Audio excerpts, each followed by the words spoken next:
Kaziranga national park পূর্ব ও উত্তর পূর্ব ভারতের বৃহত্তম তথা ভারতের সর্ববৃহৎ ন্যাশনাল পার্কগুলোর মধ্যে একটা।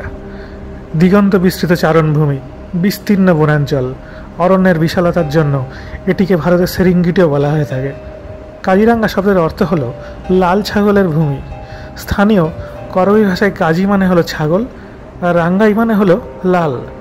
সমুদ্রতল থেকে প্রায় 260 ফিট উচ্চতায় থাকা এই জাতীয় উদ্যান আসামের গোলাঘাট আর নওগাঁ জেলায় অবস্থিত। এটি মূলত বিখ্যাত একশৃঙ্গ ভারতীয় গন্ডারের জন্য। এছাড়াও হরিণ, হাতি, ওয়াটার বাফেলো আর বাঘের দেখা মিলে থাকে এখানে। গন্ডার তো দেখলামই, কিন্তু বাঘ কি দেখতে পেলাম? চলুন তাহলে আর দেরি না করে বেরিয়ে পড়ি আর উপভোগ করি অরণ্যের দিন রাত্রি।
আজ রবিবার দুপুর এখন 1:05। তো আমি রেডি হচ্ছি কাজিরাঙ্গায় সাফারি করতে যাব বলে। তো এই মুহূর্তে আমি হলং ইকো ক্যাম্পে রয়েছি। তো খুব ইন্টারেস্টিং জায়গাটা হলং ইকো ক্যাম্প, একদম পারফেক্ট কী বলে বনের যে ভাইবস থাকে সেরকম ভাইবসের মতো জায়গাটা।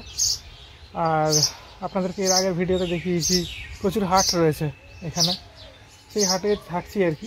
দুপুরবেলা একটু অসুবিধা হয়, একটু গরমটা বেশি লাগে বা রাত্রিবেলা কোজি হয়ে যায় অনেক ওয়েদার।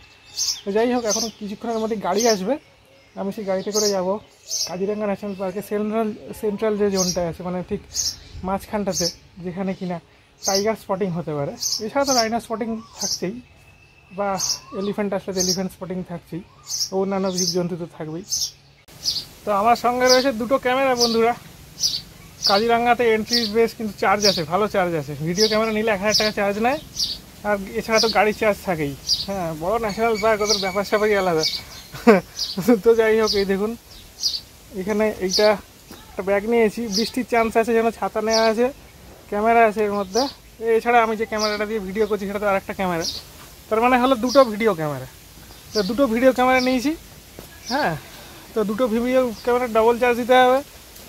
আর স্টিল ক্যামেরা হলে চার্জ নেই, আর তার সাথে গাড়ির চার্জ, এই আর কি। টোটাল চার্জ প্রায় 4000-এর ওপর তো পড়ছেই, মানে 4200।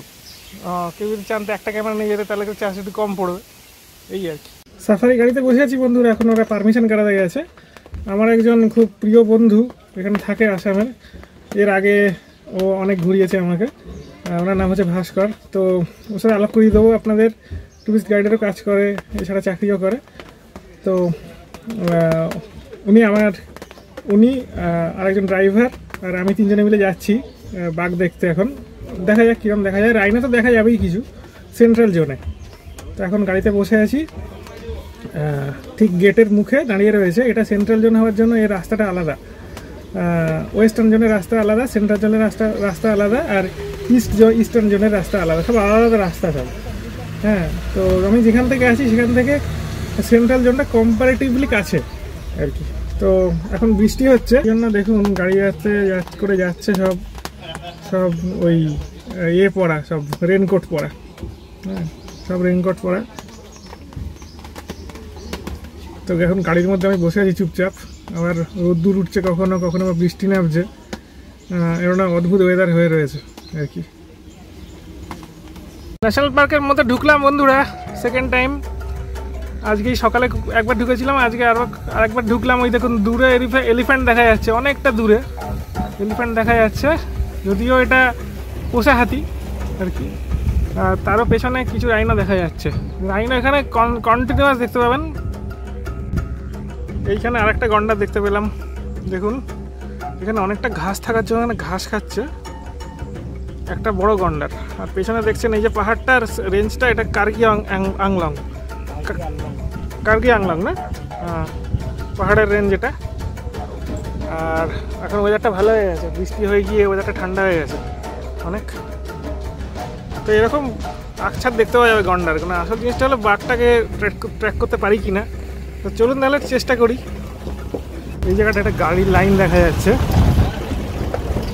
গাড়ির লাইনটা ঠিক কেন ঠিক বুঝতে পারছি না। অনেকগুলো গাড়ি এসছে এখানে সেন্ট্রাল জোনে সাফারি করতে। দেখুন এইখানে ভেতরে একটা রাইনো রয়েছে, চলে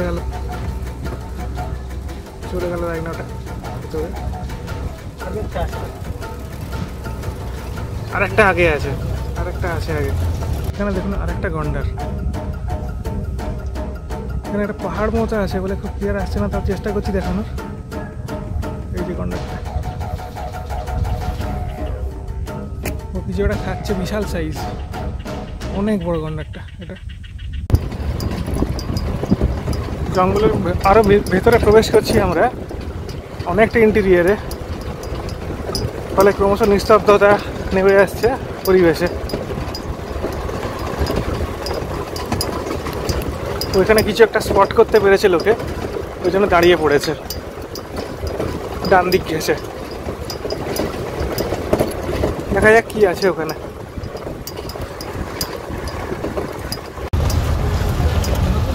এখানে একটা ব্রিজ আছে, ইন্টারেস্টিং ব্রিজটা।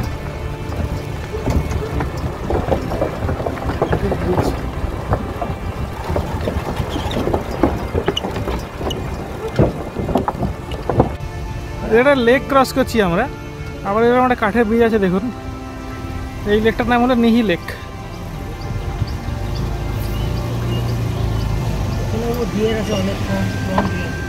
আচ্ছা, ওইখানটাতে ডিয়ার আছে অনেক। হ্যাঁ সত্যি তো, দূরে ডিয়ার আছে অনেক, কাছে গেলে দেখাতে পারবো।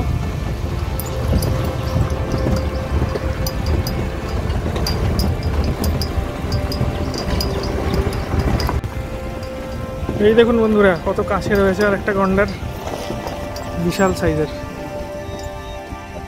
বিশাল সাইজের গন্ডারটা। এই দেখুন এই ডিয়ারগুলোকে, যেগুলো দেখা যাচ্ছে না, এইগুলোকে বলে সোয়াম ডিয়ার। হ্যাঁ, এই সোয়াম ডিয়ারগুলোর মেলেদের হর্ন থাকে না, তাই তো? হর্ন থাকে কিন্তু ফিমেলদের থাকে না। তো এটাই হচ্ছে, এইভাবে বোঝা যায় আর কি। তো সোয়াম ডিয়ার এগুলো প্রচুর রয়েছে, সোয়াম ডিয়ার। আর দূরে দেখা যাচ্ছে ওয়াইল্ড ওয়াটার বাফেলো, আর এখানে তো রয়েছে রাইনো। হ্যাঁ, এখানে আপনারা দেখছেন হক ডিয়ার, এটা হক ডিয়ার বলে, শিং নেই কিন্তু কোনো। আর ওইখানে দেখা যাচ্ছে বিশাল বিশাল ওয়াইল্ড বাফেলো। ও, হক ডিয়ারেরও মেলের হর্ন থাকে আর ফিমেলের থাকে না, একই। আর এখানে ওয়াইল্ড বাফেলো, এই বাফেলোগুলোর ওজন মিনিমাম 500 কেজি তো হয়, তাই না? বেশি হয়, 2000 কিলো হয়, 2000 কিলো পর্যন্ত হতে পারে। মানে কত ভারী হয়, বাপরে, অনেক ভারী হয়।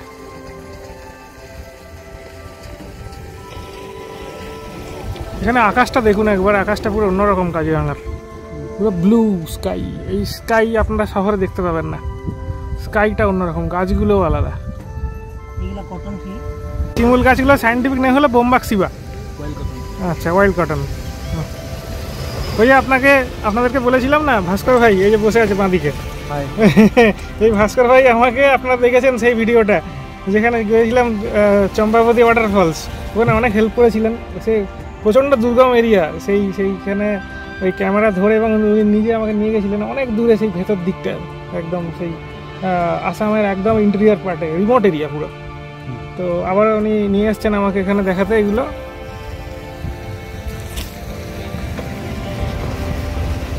খুব ইন্টারেস্টিং একটা জিনিস দেখাচ্ছি দেখুন, ওয়াইল্ড লাইফ রিলেটেডই। এটাকে বলা হয় ঈগল নেস্ট। বেসিক্যালি এখানে ঈগল পাখি বাসা বেঁধেছিল। এইসব অঞ্চলে ঈগল পাখি প্রচুর আসে, তো ওরকম গাছের ওপরে ওরা বসে থাকে, বাসা বেঁধে দীর্ঘদিন থাকে ওখানে, নজর করে এরিয়াতে কি আছে না আছে নিচে। তো সেটা হলো ঈগল নেস্ট।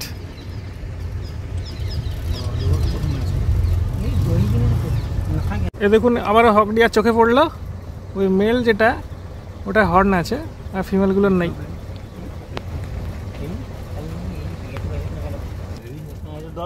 তো এতগুলো টাইপের হরিণ দেখতে পাওয়া যায় আর কি, সেটাই বলছিলেন এনারা। এতগুলো টাইপের হরিণ দেখতে পাওয়া যায়। বার্কিং ডিয়ারগুলো খুব কাজে আসে। যখন टाइगर अटैक करे तो बार्किंग डियर कुछ सिग्नल भेजता है, कुछ ऐसा कुछ होता है ना। सब डियर सिग्नल भेजता है, मतलब टाइगर को देखने से सब अलर्ट हो जाता है, अलर्ट होता है। हाँ हम अलर्ट होता है। अपना कोड लैंग्वेज है उन लोगों का। हाँ अपना कोड लैंग्वेज है, वो यूज़ करता है। আচ্ছা, এইসব অঞ্চলে টাইগার স্পট করা গেছে, সেই জন্য লোকে এখানে আসতে চায় এখানে বারে বারে, এই অঞ্চলগুলোতে বিশেষ করে। আর পেছনে গাড়ি আসছে দেখুন, এরা সবাই ওই টাইগার স্পট করার জন্য আসছে। আর এই এই এরিয়াটাতে, বিশেষ করে এই এরিয়াটাতে প্রচুর দেখা যায়, ওই জন্য এখানে আসতেই কথা বলতে হবে, খুব জোরে কথা বললে হবে না। এই দেখুন বোবালিস, এটা মানে বাফেলো, ওয়াইল্ড ওয়াটার বাফেলো।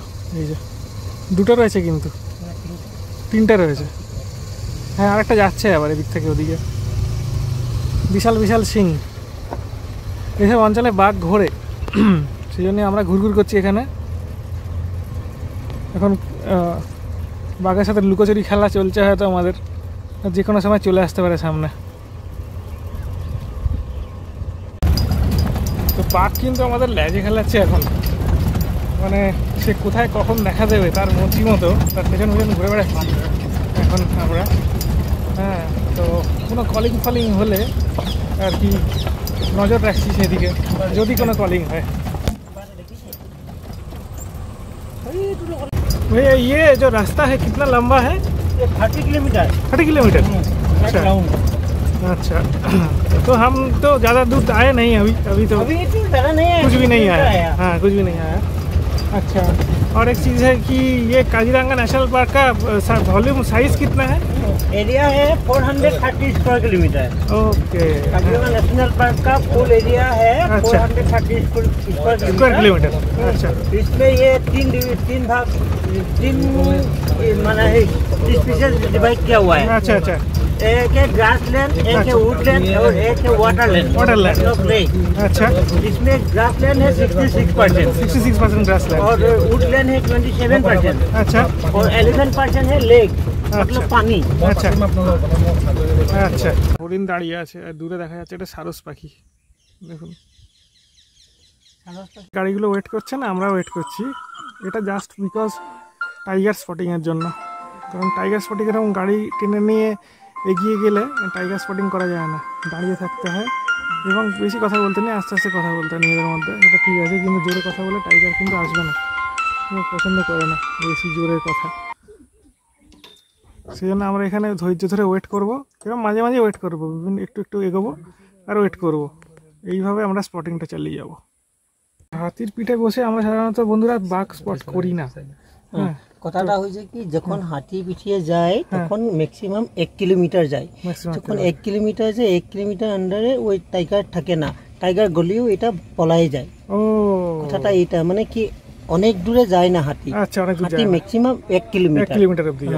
ওই জন্য এই মানে ওইটাই হাতিয়ে গলে রাইনো আর ডিয়ার আর এই তো ওয়াইল্ড পিগ, বাফেলো এইগুলো দেখতে পাওয়া যায়, অন্য দেখতে পাওয়া যায় না। আর বাঘের মানে টাইগার স্পট করতে গেলে এই ধরনের গাড়ি লাগবে। হ্যাঁ, টাইগার দেখার জন্য সেন্ট্রাল জোনটা খুব ভালো হয়, আর এই সেন্ট্রাল জোনটা খুব ভালো হয়, আর জিপসি যাতে হয়, আর কোনো কোনো জায়গায় ওয়েট করতে হয়, কোনো কোনো জায়গায়। কিন্তু একটা দেখতে পেলাম আমরা অবশেষে, খুব আস্তে বলছি কথাটা, এইটা দেখ আমরা দেখতে পেয়েছি সামনে,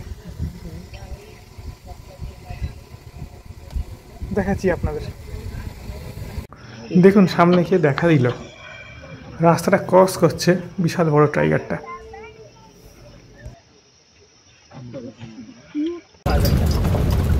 রাইনোকে সম্পর্কে একটা দারুণ তথ্য পেলাম, সেটা হলো যে রাইনো খেতে অনেক দূর যেতে পারে, অনেক দূর দূরান্ত অবধি ওরা ট্রাভেল করে করে খাবার সামনে যায়, কিন্তু যখন পটি করা হয় হ্যাঁ তখন ওরা নির্দিষ্ট কিছু লোকেশান লোকেট করে রেখে দেয়, সেখানেই আসবে, এছাড়া অন্য কোথাও যাবে না। দেখুন বন্ধুরা, একটা বিশাল বড় হাতি, এটা কিন্তু পাক্কা ওয়াইল্ড এলিফ্যান্ট, সাইজটাও খুব বড় এবং অনেক উঁচু হাতিটা। জঙ্গলের মধ্যে এইগুলোকে এলিফ্যান্ট গ্রাসই বলে অ্যাকচুয়ালি, এই এলিফ্যান্ট গ্রাসগুলোকে খাচ্ছে। এই ঘাসগুলো নতুন জন্মেছে, সবুজ সবুজ, ফলে এইগুলো খেতে ভালো হয় ওদের জন্য, সেজন্য ওইগুলো খাচ্ছে। এখানে একটা রাইনো স্পট করতে পেরেছি, ঘাস পাতা খাচ্ছে, প্রচুর ঘাস পাতা খায়, অত ঘাস পাতা খেয়ে অত বড় সাইজের হয়, টন টন ঘাস খায় না 50 কেজি খায় কিন্তু না 50 কেজি খায় একদিনে, হ্যাঁ 50 কেজি ঘাস।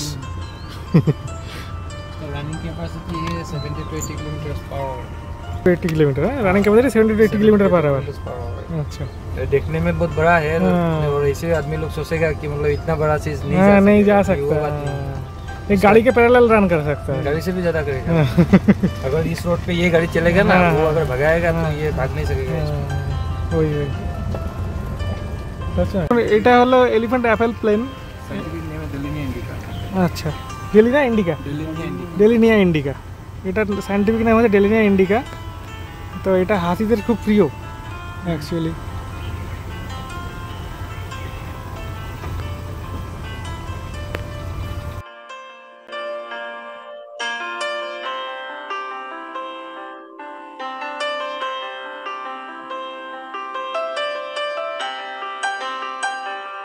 সেন্টারটাতে, ভিডিওর ঠিক সেন্টারটাতে দেখা যাচ্ছে দুটো হাতি, দুটো হাতি দূরে রয়েছে, বন্য হাতি। এগুলো কিন্তু পোষমারা হাতি না, একটা বড় হাতি একটা ছোট হাতি, বাঁ দিকেরটা হলো ছোট হাতি, ডান দিকেরটা হলো বড় হাতি, ঠিক মাঝখানটাতে। এই যে আমি পয়েন্ট করাচ্ছি বন্ধুরা, খুব স্পেশাল গাছ, খুব স্পেশাল একটা জিনিস দেখতে পেলাম। এই যে গাছটা আছে, এই গাছটার তলার দিকে নামাচ্ছি, দেখুন, দেখবেন এখানে অনেকগুলো দাগ রয়েছে, এই যে দাগগুলো গায়ে গায়ে স্ট্রিপ স্ট্রিপ মতো করা হয়ে রয়েছে। এটা বেসিক্যালি বাঘ কী করে, শিকার করার আগে ওর নখ ধারালো করার জন্য নখ ঘষতে থাকে, এসে ঘষে ঘষে ঘষে ঘষে নখটাকে ধারালো করে, সেই জন্য এই গাছগুলোর গুঁড়িগুলো এরকম দেখতে হয়ে যায়। এই যে জলাভূমিটা দেখতে পাচ্ছেন, এখানে অনেক স্নেক বার্ড থাকে, গলাটা স্নেকের মতো, হ্যাঁ কালো। এইখানে একটা স্নেক বার্ড রয়েছে, এইগুলো সব গলাগুলোকে জলের মধ্যে ঢুকিয়ে দেয় আর ঢুকিয়ে দিয়ে মাছ খায়, জলের তলায় থাকে বেশিরভাগ সময়।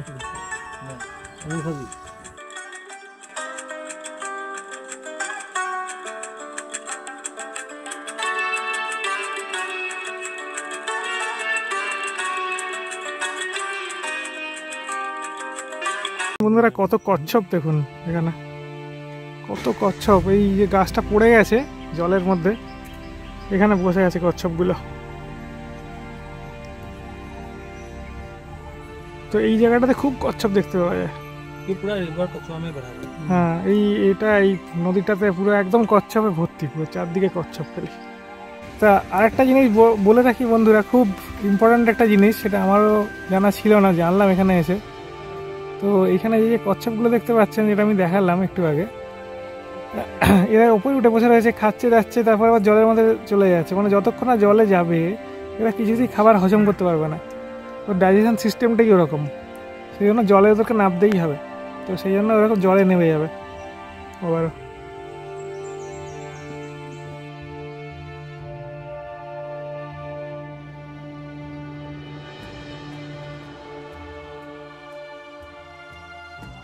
দেখুন বন্ধুরা, গাছের শোভাটা দেখুন, এখানে পুরো একরকম টাইপের গাছগুলো কন্টিনিউয়াস রয়েছে। গাছগুলোতে কিন্তু খুব পাতা নেই, সবকটা একই রকম। এদিকে ঘরে লাগা বোঝা যাবে, এই যে এইগুলো দিয়েই অ্যাকচুয়ালি নৌকা তৈরি হয়, এই গাছগুলো দিয়ে। এর আগেও আমি দেখেছি কাজিরাঙাতে এই ধরনের গাছ আছে।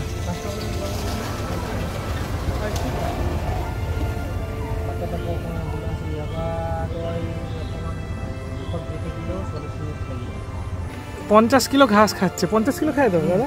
50 কিলো ঘাস ও খাবে একবারে। ওয়েট হয় 3500 KG. 3500 KG, 3.5 tonne. 3.5 tonne, 3500 KG weight হয়। আর ওর গায়ে যে চামড়াটা থাকে, ওই চামড়াটার জন্য অ্যাটাক করতে পারে না ওকে কেউ। ওই বলে না গন্ডারের চামড়া।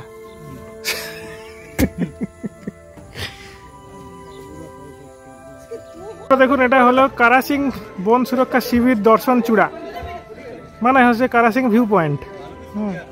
এটা বলিউড অ্যাক্টর অক্ষয় কুমার এটাকে ডোনেট করেছে, basically funded by Akshay Kumar লেখা আছে। তো এটা এখানে টয়লেট ফয়লেটও আছে, প্রচুর গাড়ির ভিড় লেগে গেছে এখানে।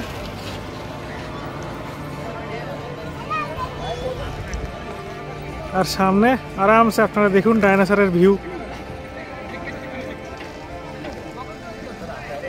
হরিণটা রাস্তা ক্রস করছে, দেখুন গাড়িটা আটকে গেছে, পালিয়ে গেছে। এখানে দারুণ একটা ইন্টারেস্টিং জিনিস দেখতে পাচ্ছি বন্ধুরা, দেখুন ফুটেজের ঠিক মাঝখানটাতে দুটো টাস্কার ঘুরছে ওখানে, বিরাট বিরাট দাঁতাল হাতি দুটো ঘুরছে। আর সামনে দুটো হরিণ দাঁড়িয়ে আছে, একটা ওয়াইল্ড ওয়াটার বাফেলো রয়েছে, জল খেতে এসছে। এই দেখুন বন্ধুরা, আরেকটি গন্ডার ঘুরে বেড়াচ্ছে, ঘাস পাতা খাচ্ছে, এক সিংহ গন্ডার। ওর গায়ে পাখি বসেছে, আবার বসছে। ওয়াইল্ড বাফেলো, সব ওয়াইল্ড ওয়াটার বাফেলো ঘুরে বেড়াচ্ছে, বিশাল সিং এই বাফেলোটার। চলি ভাইয়া, বিশেষ করে আবার ফিরে এলাম সেই পয়েন্টে যেখান থেকে আমরা স্টার্ট করেছিলাম। সব জিপ দাঁড়িয়ে আছে, এবার কিছু খেতে হবে, খিদে পাচ্ছে। আচ্ছা ভাই আইয়ে, তো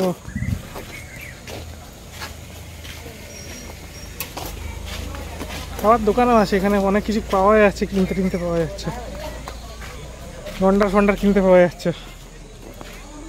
কিন্তু গন্ডার কিনে আমরা রাখবো কোথায় বাড়িতে, অত বড় প্রাণী? এই দেখুন হাতি গন্ডার সব কিনতে পাওয়া যাচ্ছে এখানে, কি অবস্থা! এখানে হাতি গন্ডার সব কিনতে পাওয়া যাচ্ছে। পিকক সব কিছু, পুরো জঙ্গল তুলে নিয়ে যাওয়া যাবো। হর্নবিল আছে এখানে, 350 করে হয়, 300 করে দিব। 300 করে।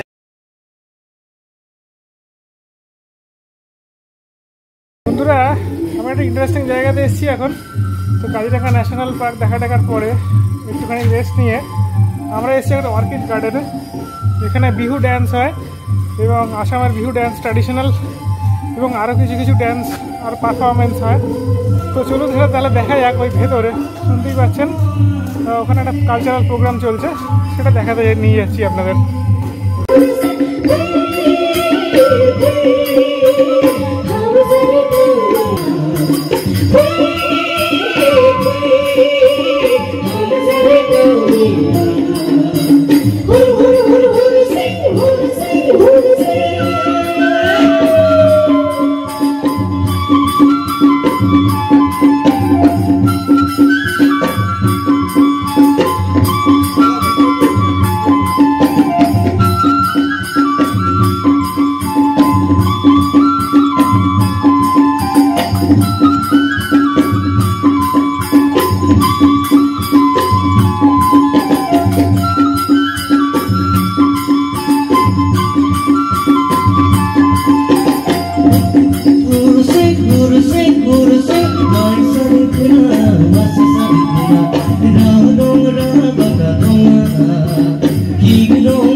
নে